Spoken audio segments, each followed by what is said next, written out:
Welcome to the Salmon Runs YouTube. Enjoy the video. You begin by powering down and positioning the machine for safe work.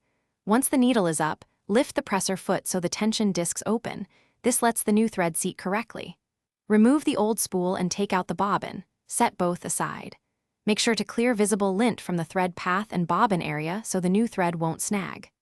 Now place your new thread spool on the pin, oriented so thread unwinds smoothly toward the front. Proceed to feed it. You feed the thread along the machine's numbered path. Follow the guides exactly because each curve controls tension. Once the thread passes the top guide, bring it down between the tension discs, then up and through the take-up lever. This motion stores thread slack for stitches. After the lever, guide the thread through remaining small guides right above the needle. Then thread the needle from front to back unless your manual specifies otherwise. Leave a 4/6-inch tail to draw up the bobbin thread. You now focus on the bobbin. Place a correctly wound bobbin into the case so it turns the shown direction and pull its thread through the slot. With the upper thread held lightly, turn the hand wheel toward you one full revolution to lower, then raise the needle. This action catches the bobbin thread and brings both up through the throat plate. Once you have both threads, lower the presser foot and test stitch on scrap.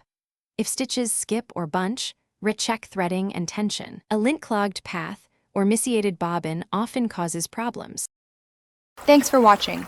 Consider subscribing if we helped you.